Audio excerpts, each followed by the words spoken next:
setiap orang. Dia advokat bukan sih? Iya, kan sekarang jadi pengacara. Oh, nggak ada kerjaan jadi KPK jadi advokat. Udah Iya. bener. Memang advokat itu yang nggak ada kerjaan jadi advokat, udah bener. Gitu. Nah, itu masalah hak dan kewajiban. Kita nggak bisa kemudian membuat ini.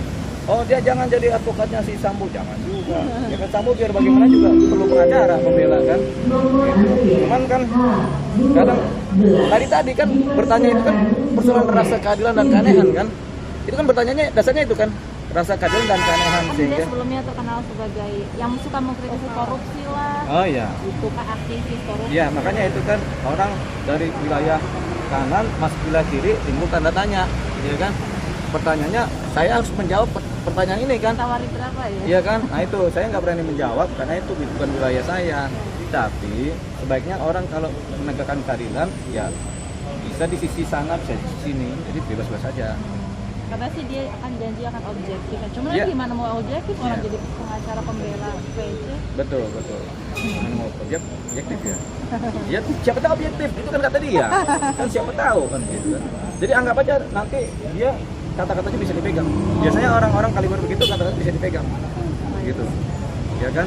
Pegang aja kata-katanya. Cuman yang bisa dipegang kan handphone. Kalau kata-kata tuh kemana-mana nangkapnya susah gitu. Tapi siapa tahu kata-kata bisa dipegang.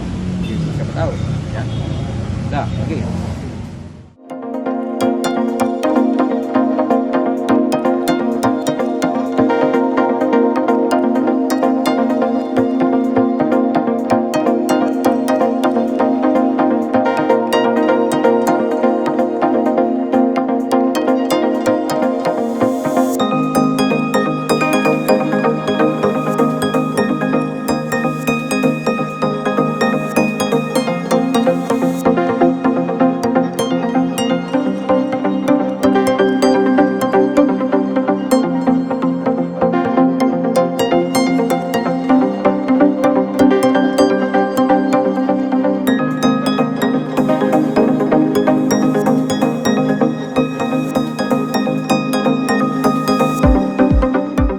Dan peran advokat itu adalah memberi pelayanan jasa hukum baik di dalam maupun di luar pengadilan. Juga membantu penegak hukum lain supaya tercipta kepastian hukum, keadilan dan kemanfaatannya. Jadi bukan untuk memenangkan perkara, bukan, tetapi untuk melindungi hak-hak kliennya supaya tidak terampas atau tidak terabaikan secara hukum. Jadi bagus juga kalau tersangka atau terdakwa, apalagi yang ancamannya di atas 5 tahun, didampingi oleh advokat atau penasihat hukum. Jadi soal pergantian penasihat hukum atau pergantian advokat itu biasa. Mungkin saja dengan yang dulu sudah tidak nyaman karena rekan saya yang dulu itu Patra MJ kan jadi bahan olok-olokan daripada masyarakat tuh, dibikin di TikTok, dibikin di mana-mana. Dan beliau juga saya lihat sportif, dia juga tidak mau bicara lagi karena merasa dibohongi kan gitu, karena merasa di-prank. Nah kemudian karena beliau sudah tidak mau bicara lagi, mungkin juga beliau sudah mundur kan kita nggak tahu. Jadi wajar kalau ada misalnya penambahan advokat atau personil yang baru.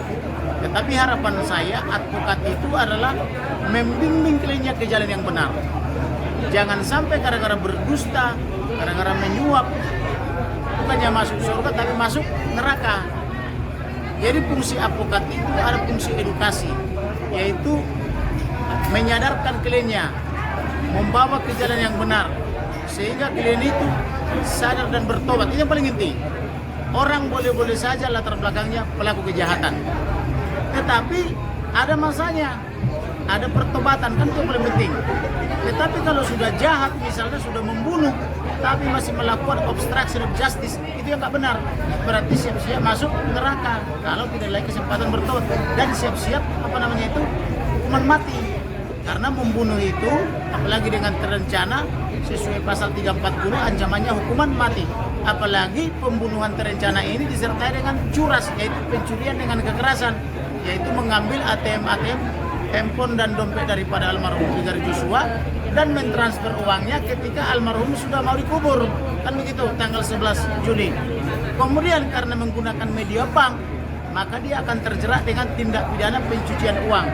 Jadi ancamannya 20 tahun. Nah, inilah yang perlu diproses oleh advokat, bagaimana supaya Verdi Sambo dan kawan-kawan itu atau para tersangka terdakwa ini, karena ini mereka sudah terdakwa, karena penyidikan sudah selesai kemarin saya lakukan bersama penyidik di Jambi hari Minggu kemarin. Bagaimana supaya para terdakwa ini merenung tentang sikap dan tindakannya yang sudah lalu itu, lalu menyadari, ibaratnya awareness before change, sadar sebelum berubah.